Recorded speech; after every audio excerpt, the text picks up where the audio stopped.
Going to therapy in Lebanon is hard, harder than it sounds, because there are so many factors that come through one's mind when making this decision that basically discourage someone from seeking therapy, from seeking help. I personally was introduced to the idea of therapy when I was around 15 years old. I wasn't my best self back then. I was going through a very rough patch, very hard days, and I was engaging in lots of self-destructing behaviors such as drinking in excess, smoking in excess, gambling, driving fast like crazy, even though I didn't even have my driver's license. I used to, at a certain point, even engage in self-mutilation. Basically, now that I'm looking back, I think that I might have been dealing with some kind of a depressive phase, even though I didn't seek help back then.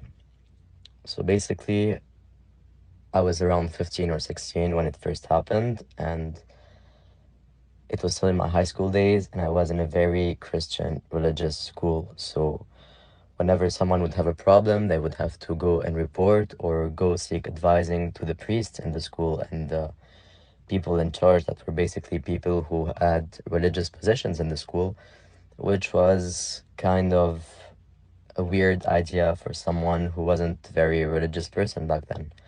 So whenever someone would come to me and tell me that I should be seeking help, they would directly tell me to go and talk to the priest of my school, which was the only alternative or only way to seek help back then in my school, which was very problematic for me because I didn't feel at ease with going to talk about personal problems with, at first, in the first place, people who are in charge in my school, and in the second place, people who were religious, because I felt that they would be very much judgmental towards me, even though they would have the best intentions, but I would basically know in what kind of direction they would tell me to go to in terms of seeking help in prayers, seeking help in confiding in God, etc., etc. So back then, when the people who were noticing my self-destructive phases told me to seek help in that way,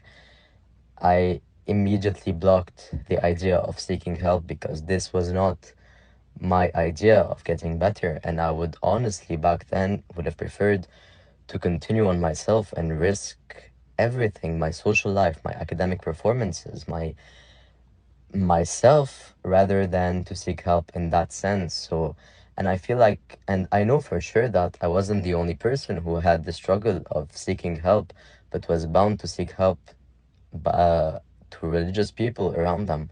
So this was very hard for me.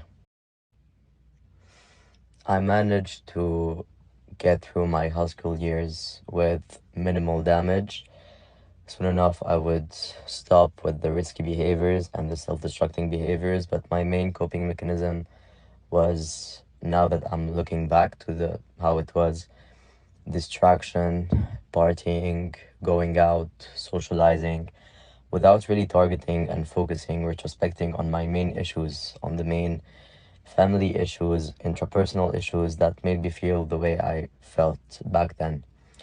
And this went on for 3 years, 4 years. It accompanied me throughout my first university years here in Lebanon.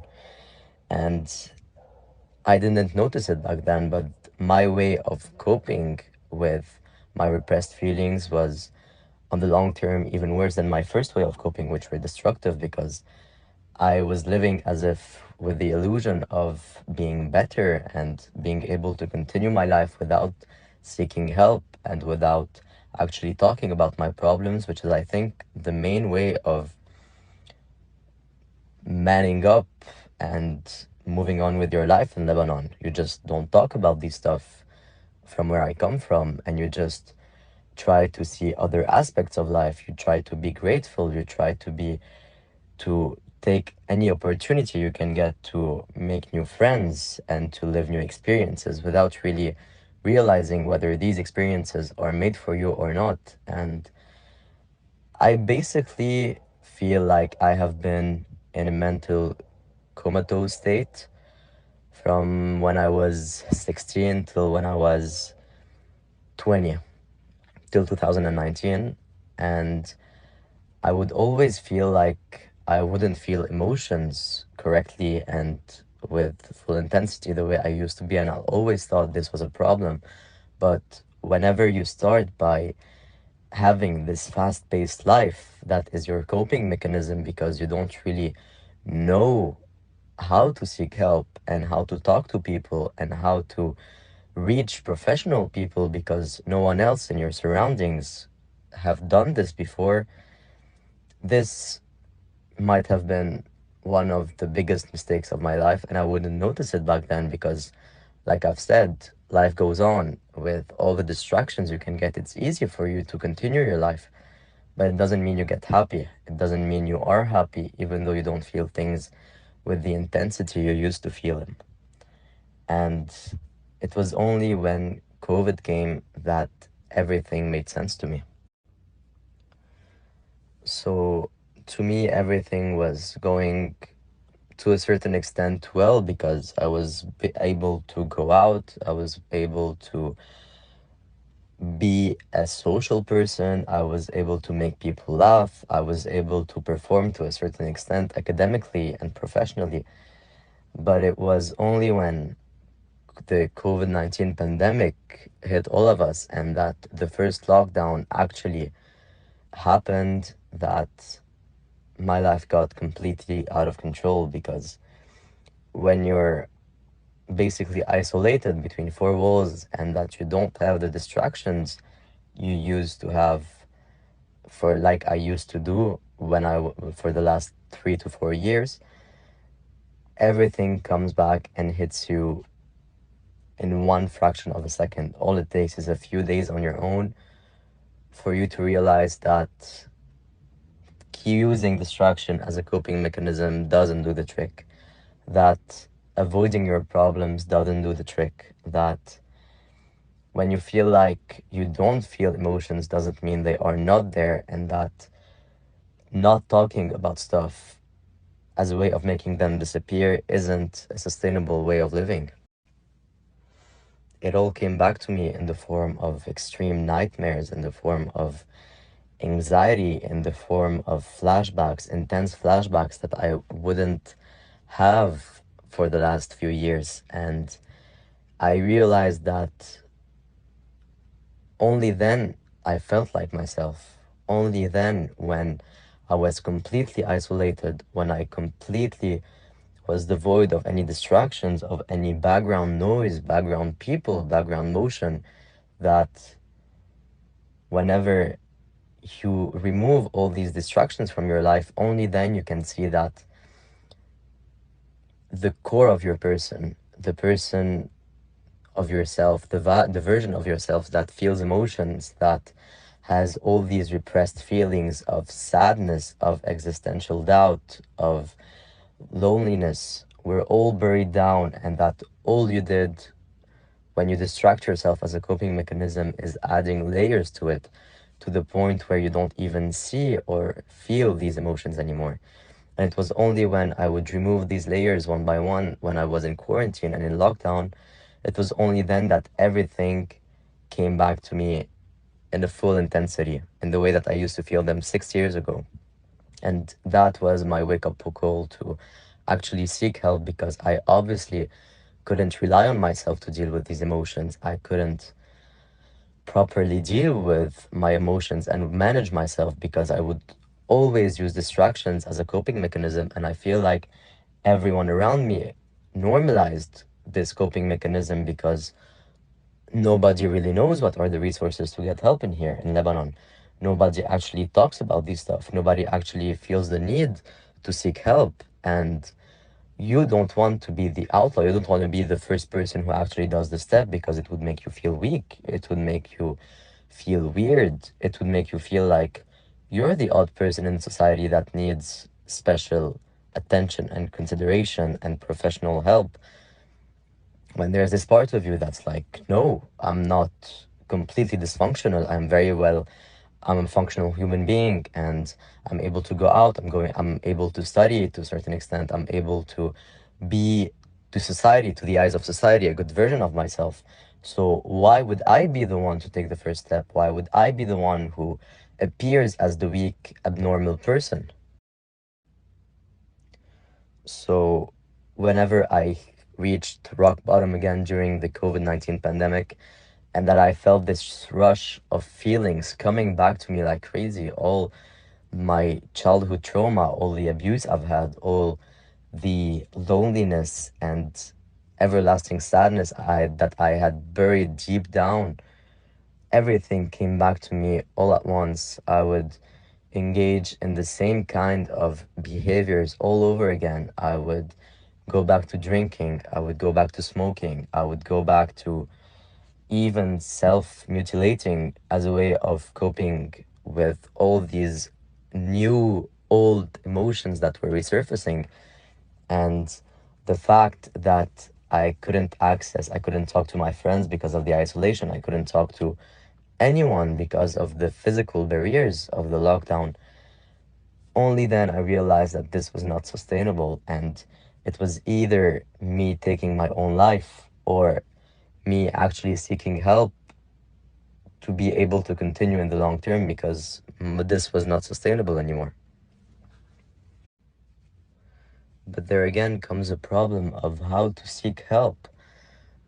In the movies and social media, we all are exposed to the idea of depression, of anxiety, of personality disorders in textbooks and everything. But it's one thing to learn about these things and the available resources from an external eye, but when it comes to applying these stuff to your own life and to a country full of contradictions, civil unrest, and taboos, you don't really know how to act in these situations, and you don't even know who to ask for advice, because your own parents, my own parents, are part of a generation of war trauma and of repressing feelings. And again, I didn't want to be the person to come with what seems to be like minimal emotions of sadness to go and appear in front of my parents as someone who needs professional help. And I didn't want to do so because I've always known that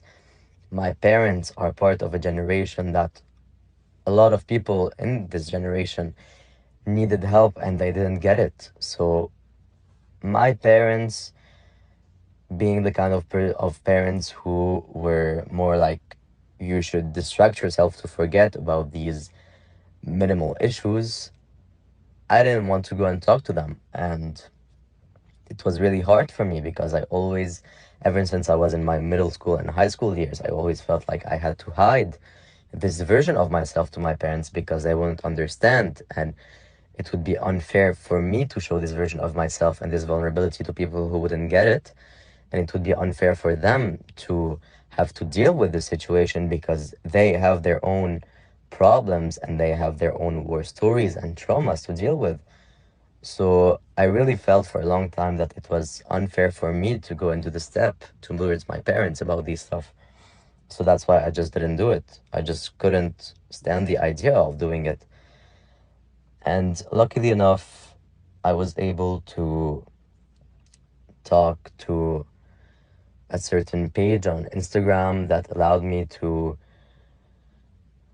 contact the center that deals with mental health as part of a big program of leading a healthy lifestyle. And it was only then that, after searching and searching and seeking advice and seeking opinions among people, only then was I fully aware that there are available solutions, there are available centers and resources in Lebanon for mental health services, which was really a shock for me because my exact reaction was, if there are that many centers and resources in Lebanon, how come nobody ever talks about them? And how come in your surrounding, in my society, in my community of what seem to be like educated people, no one talks about these resources and no one talks about their own experiences about seeking help, which was a very big surprise to me. So whenever I was able to narrow it down to a few centers, I actually it took me a couple of months before actually contacting specific centers to ask about their location, to ask about the cost of a session, to ask about the qualifications of the people in there, the method they would use, and I used to do a lot of research because it was all very a big unknown for me. This whole mental health management thing.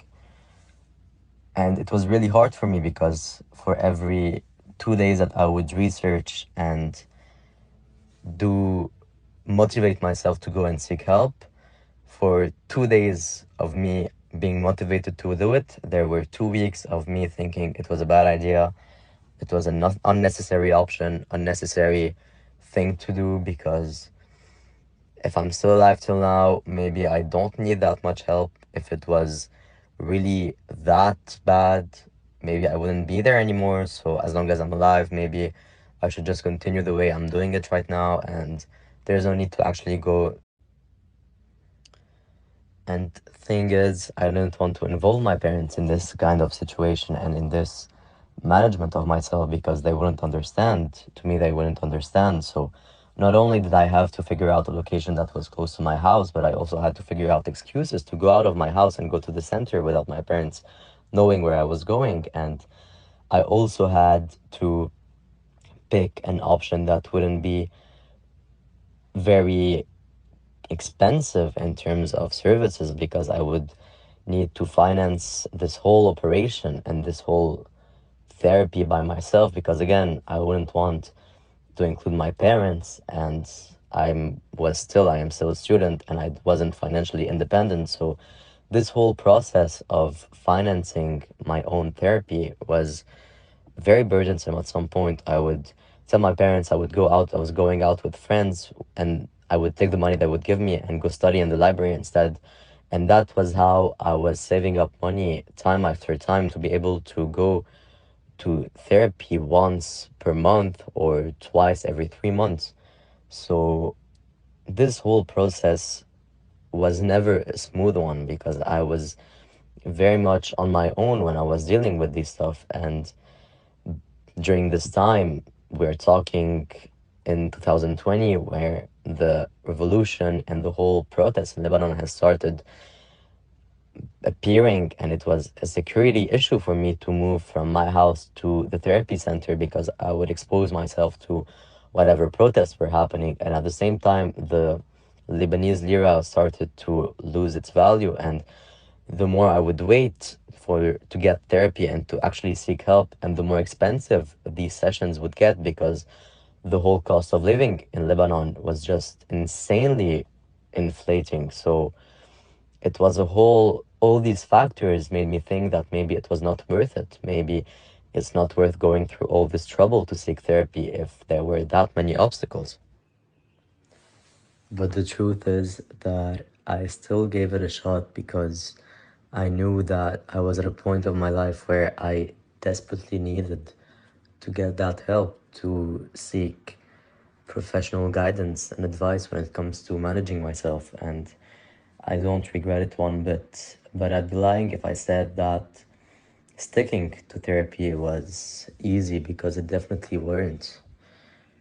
A lot of factors, like I previously said, were constantly on my mind for me to stop therapy. And even though I got extremely lucky by finding some centers and a therapist that would understand my situation and would reduce the cost of the services and the session in order to be able to accommodate my special case, intrusive thoughts would just come to me, and I would be thinking that if my therapist doesn't mind to accommodate the price and the cost of the session, how actually, how good is she, or how can they afford to do it if they know and they are very much aware that their services are qualified, are trustworthy, are reliable, And I was torn between either sticking to this therapist who gave me this insanely low cost and price for the session, but with the thoughts of them being not specifically reliable because they didn't mind to adjust, or the alternative option would be to seek someone has who I would trust in terms of services, because I would be paying the full amount and they would be aware that the full amount is the value of the session. The first step, and I am incredibly grateful that I had such an opportunity and that I have this person in my life who is helping me dealing with all the stories, all the emotions I have inside of me. And